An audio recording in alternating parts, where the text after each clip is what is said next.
Good morning. You're watching NewsX with me, Devika Chopra. Our top focus right now is the speech by President Donald Trump, who is currently addressing the Congress and the American people. He has laid out his plans for the months ahead while also recapturing what his government has achieved in a mere 40 days. Trump's dizzying first weeks in office have featured a dismantling of the federal government, tensions with America's allies, and a trade war compounding economic uncertainty. Trump launched reciprocal tariffs on countries, and he says that they will be implemented from the 2nd of April, stating that if other countries will tax the US, then the US will tax them in return. Let's quickly listen in to the countries that have been named by Donald Trump in his address this morning. Under the Trump administration, you will pay a tariff, and in some cases, a rather large one. Other countries have used tariffs against us for decades, and now it's our turn to start using them against those other countries. On average, the European Union, China, Brazil, India, Mexico, and Canada, have you heard of them? And countless other nations charge us tremendously higher tariffs than we charge them. It's very unfair. India charges us auto tariffs higher than 100%. China's average tariff on our products is twice what we charge them. And South Korea's average tariff is 4 times higher. Think of that, 4 times higher. And we give so much help militarily and in so many other ways to South Korea. But that's what happens. This is happening by friend and foe. This system is not fair to the United States and never was. And so on April 2nd, I wanted to make it April 1st, but I didn't want to be accused of April Fool's Day. That's not, just one day cost us a lot of money. But we're going to do it in April. I'm a very superstitious person. April 2nd, reciprocal tariffs kick in.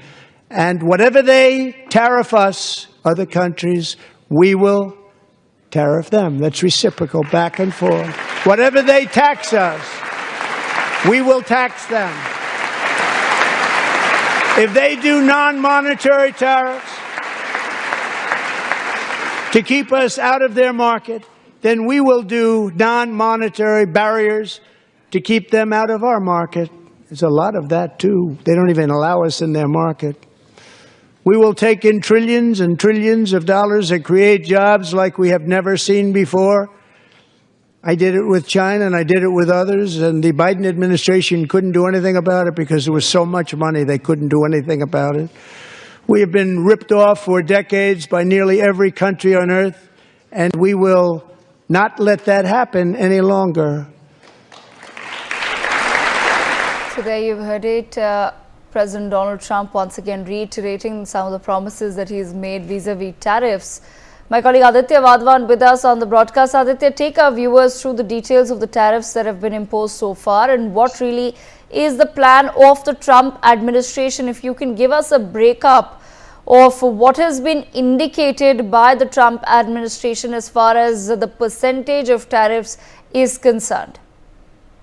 Well, Devika, it's at the start of the speech, to the joint session of the U.S. Congress, Trump, the first line that the U.S. President Donald Trump said that, the Biden administration had left the country in absolutely economic catastrophe. And then, he went on to say that on the very first day of his taking the presidency of the United States, he declared the national energy emergency. So, he openly criticized the Biden administration, when it comes to doing trade with other countries. And, during his speech, he justified his tariffs, on other countries like China, Canada, Mexico, and some other countries, some big blocs like European Union and stuff like that, So he is very clear in his statement, when he says that, India charges us 100% of tariffs, and, China doubles the tariffs, and South Korea charges 4 times the tariffs that we charge. So it is very clear that he is all guns blazing. He is ready to impose reciprocal tariffs on other countries who charge them. It is a very simple when he says that, when he talks about this tariff thing, he's referring to his, make America great again policy. It is like that if you charge us, we will charge you. But, with respect to India, if you see, Devika, recently Prime Minister Narendra Modi also visited United States of America, where very conducive talks were held between the two leaders, and the inking, a deal was also inked, to provide India with next generation F-35 aircrafts. When it comes to India, Trump has just been saying that it is unfair on part of India to charge tariffs on us, but so far he hasn't imposed any tariffs on India. He has just been saying, one reason could be, because Prime Minister Narendra Modi, shares a great camaraderie with US President Donald Trump. This could be one of the reasons, because to all other countries that he has mentioned, he has imposed 25% tariffs on China, being Canada, and Canada also has imposed retaliatory tariffs on them. And as per recent reports, the Commerce Ministry in India is considering to give import duty concessions to the United States of America as far as that export of Indian lentils to US is concerned. All this could be due to the factor that Trump is openly imposing tariffs on other countries. So, like, this needs to be seen as to, if we talk about the Indian context, how he goes forward with this tariff plan, whether he will impose tariffs on India or not. But so far he hasn't. He has just been saying vocally, but he hasn't imposed tariffs in practicability. So this needs to be seen, Devika. Yes. Aditya, stay on with us. Sharat Kohli also with us.